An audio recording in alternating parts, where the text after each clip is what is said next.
the all-encompassing nature of this.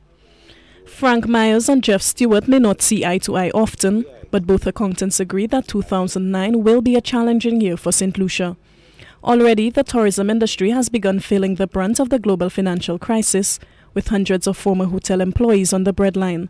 Myers says St. Lucians are not fully aware of the scale of the crisis and what is to come. What's worse, he says, the coming year depends on how financial events play out in the international community. I think it's going to be a pretty rough year, but even then again, that statement has to be dependent on what happens out in the metropolitan countries. I don't think most St. Lucians actually appreciate the scale of the crisis we're in, and I don't see St. Lucians actually preparing themselves for what is likely to be a fairly drawn-out affair, as opposed to the more short-term time frame I hear some people speaking to. Jeff Stewart describes the current state of affairs as bleak. He says St. Lucia is heading into a recession. Stewart says one look at the tourism industry will prove this. The outlook is definitely bleak. You did mention about the hotels, and one of the things that we do know is that they have been laying off in what is traditionally the peak period. So if they are finding it impossible to maintain the levels of staff and are having to cut costs by reducing the number of employees, then it means that, listen, this is going to be a very bad year for them. And without some drastic changes worldwide, I don't think that the situation with regard to the hotels is likely to improve during the course of 2009.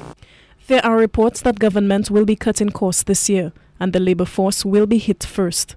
Both men deny knowledge of this. In any case, they say firing employees is not the way to go. I haven't heard that government is laying out staff, and I think that if they were to do that, that perhaps would not be the right way to go.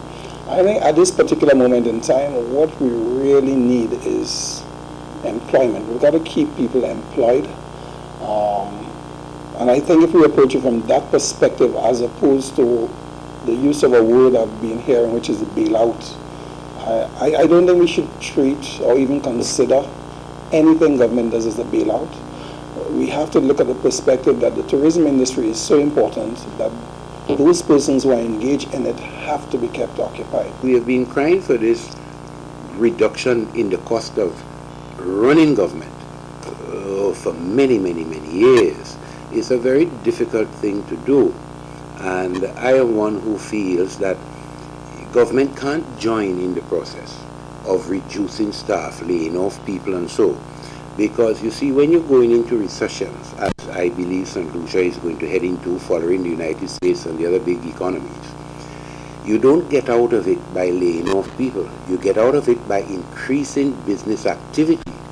So in terms of more layoffs, I don't think government can take that route. Government recently announced plans to move towards the implementation of the value-added tax. To that end, the government has appointed a team of individuals to lay the framework for VAT to be introduced here. While both men agree that there is no right time for the tax, they differ in their opinions of its implementation. Myers says it could widen the tax net and provide needed revenue for government, but Stewart says implementing VAT in the near future could be disastrous. Alison Kentish, HTS News, Channel 4.